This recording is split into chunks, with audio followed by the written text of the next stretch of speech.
Jake Humphrey moves into his third season this year, having switched from CBBC to Formula 1 on the BBC. Now, as you know, he's on his feet most of the time, so GPUpdate thought it might be a nice idea to just sit down for a casual chat, starting with the new commentary lineup for 2011. Jake Humphrey, thanks for talking to us. There's been some talk, obviously, on the new BBC lineup.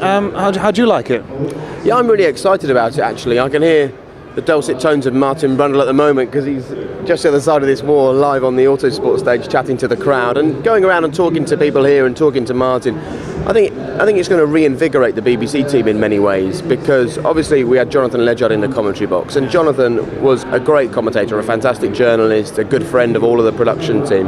But now Martin's stepping into the role that Jonathan did previously, and I think that's really exciting for Martin, because you've got to remember, since he stepped out of a car at sort of mid to the late 90s, he's done the same job at every Grand Prix, race after race, and now from offering the colour and the sort of driver's perspective, he has to be the lead commentator. That's a huge job for him, massive amount of pressure, and it's got to be right. And the Formula One fans won't accept anything other than really top quality commentary, regardless of who it is and regardless of what they've done in the past. So I think Martin knows the pressure's on to deliver and perform there, and I'm sure he'll rise to the challenge, because I can't think of anyone better equipped in this country to do it. And then that means that DC comes and sits alongside him. So you've got a guy who's sat alongside Jonathan Ledgard and James Allen and Murray Walker and raced in loads of races and commentated since the late 90s, alongside a man who's won 13 Grand Prix and is the most successful recently retired British driver.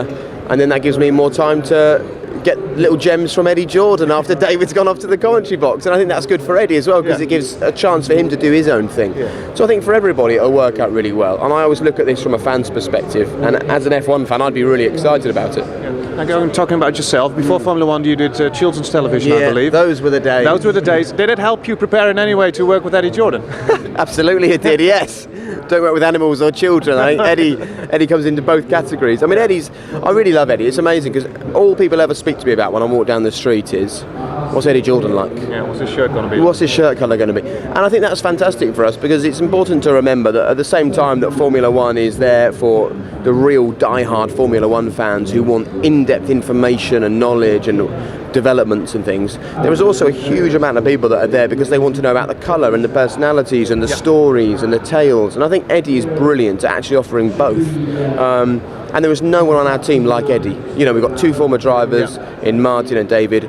You've got three non-drivers in myself, Lee McKenzie and Ted Kravitz. Only one team boss, only one maverick who dares ask those slightly scary questions that I wouldn't go anywhere near, and Eddie will do that. He'll grab the Ferrari team principal and he'll shout and point at him and tell him what for, and our coverage needs that, and I think it's really enlightened by it. But yeah, my time at Children's BBC definitely helped me with trying to control Eddie, because he bounces around the paddock and runs off like a little 3-year-old all the time.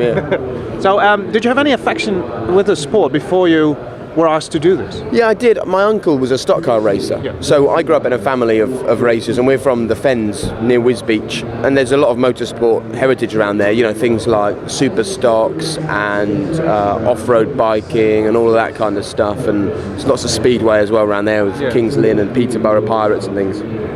So I'd always sit and watch with my granddad on his bed the Formula One. I remember him sitting there with me with my feet just under the covers watching Ayrton Senna driving in a Lotus and the black and gold JPS car. And that was my first memory of Formula One, and then the Mansell era, and like every other young kid in the country I became obsessed with Nigel Mansell, and it was a job that I never ever thought would come my way, because I thought they'd look at me and go, what, some bloke who was on kids telly? I don't think so.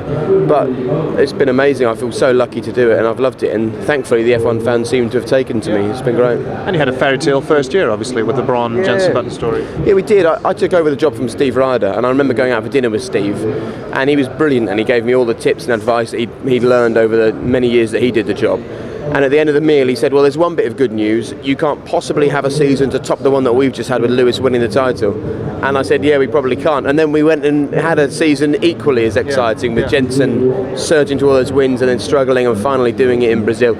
And again this year, many people have called it the greatest ever title race, and we had 4 or 5 drivers pushing and pushing right to the very end, and then the youngest ever world champion. It was great. Who would you tip? I'm going to tip the two teams that I think will be reeling a bit from last year, which is Ferrari and McLaren, because Ferrari and McLaren live to race. That's all they've ever done. They've been there for years. They're the most successful, most historic, most traditional teams in Formula One. And they've been beaten by a fizzy drinks company. That is the reality of what happened last year. And I think that McLaren are not going to the first test with their new car. Maybe they're just buying themselves an extra week to work on that car. Ferrari, obviously, Stefano Domenicali said he considered stepping away at the end of last year. They've made changes in the background. And Ferrari, let's not forget, were that close to winning the title for Fernando Alonso. He won in Italy, he won on his debut in a Ferrari. So he had a brilliant season last year, Alonso.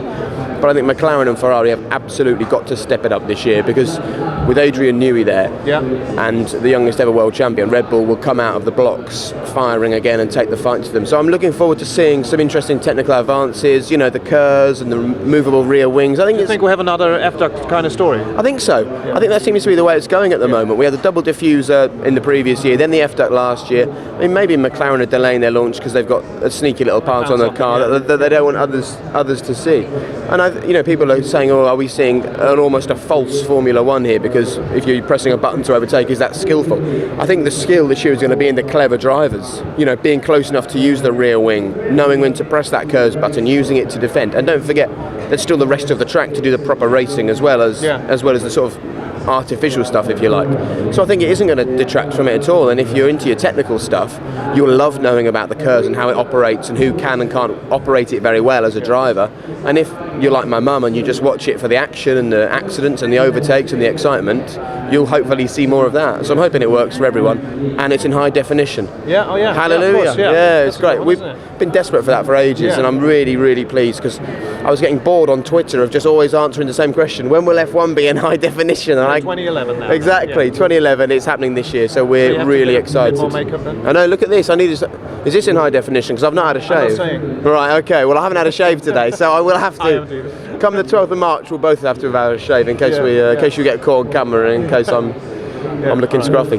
All right. Well, have a good season. Thanks very much. Thanks very much. I love GP Update. I'm on there a lot. So okay. Good. Thanks very much.